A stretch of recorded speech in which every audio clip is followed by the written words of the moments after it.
Oh my goodness, guys, I don't even know where to start. A bunch of nostalgia is just flowing through my veins right now. In today's video, we are going to be reviewing Dylan's New Nightmare.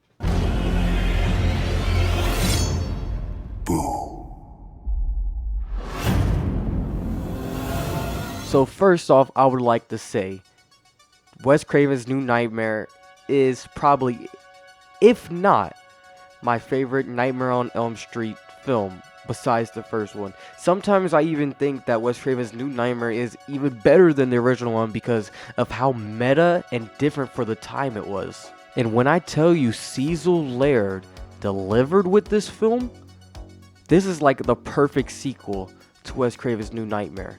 Oh my goodness, we gotta start this review right now. So Dylan's New Nightmare picks up 20 years later after the events of Wes Craven's New Nightmare, and we find Dylan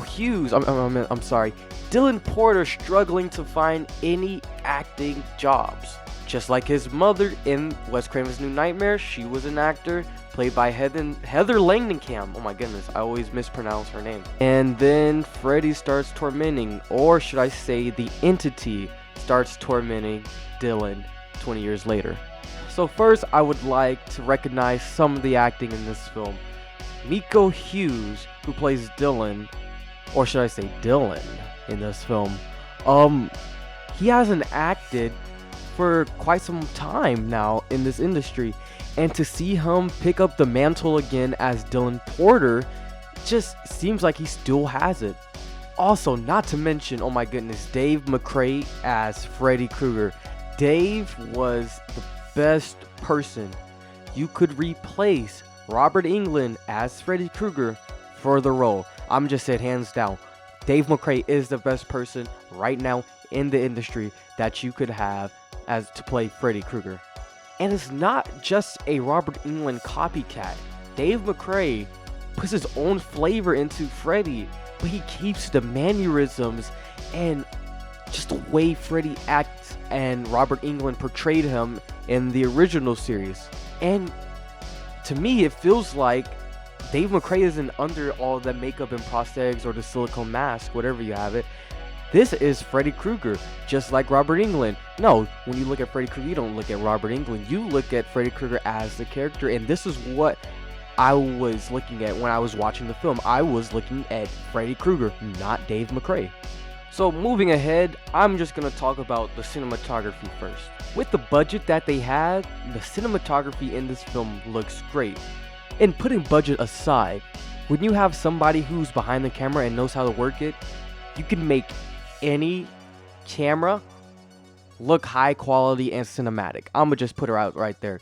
And the cinematography in this film was amazing, especially in the dream sequence at the beginning where Dylan was auditioning and you just see Freddy Krueger, oh my goodness, come out and whatnot. Just the lighting, the cinematography, and that transition, the camera arcing, and then he just wakes up while the arc continues. It's just amazing.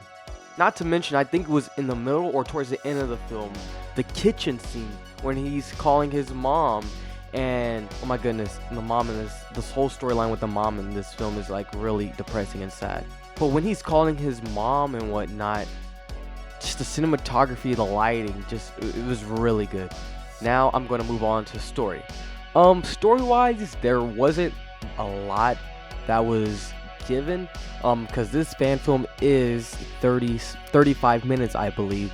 So you can't really put a lot in there. But besides that, the whole 20 years later reminds me a lot of Halloween H2O, the 20 years later plot. What was given was great.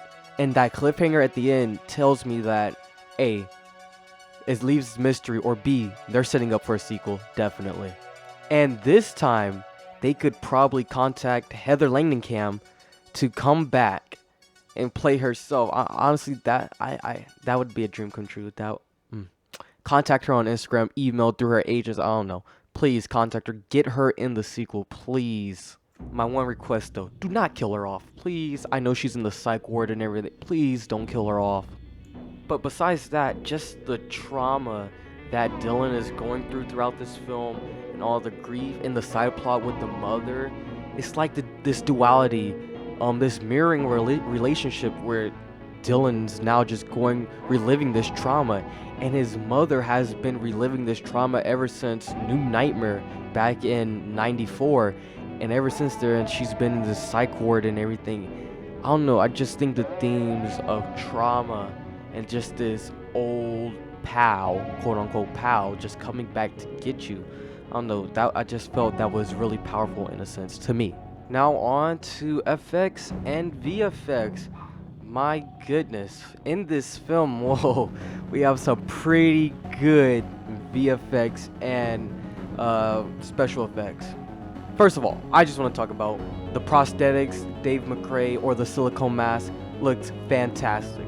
But this one scene I want to really give props to is this scene right here where the therapist gets her arm chopped off by Freddy. Oh my goodness, that's where I think the special effects really showed off, when her arm gets chopped off and then he stabs her. Oh man, that is really good, really freaking good. But yeah, I mean, that's all I really have to say about Dylan's New Nightmare. If I had to rate this out of 10, this film is a solid 8.5 out of 10 for me. For a fan film, this is really good. If you haven't already checked out the teaser trailer for our own fan film, Daredevil the First Offender, it is out now, as well as the TV spot. And also, tomorrow at 7 p.m. here on Menacing Studios, our fan film Spider-Man Bounties teaser trailer is dropping, so please be on the lookout for that. But yeah, besides that, thank you guys so much for watching. Hope you guys liked today's review, and yeah, peace.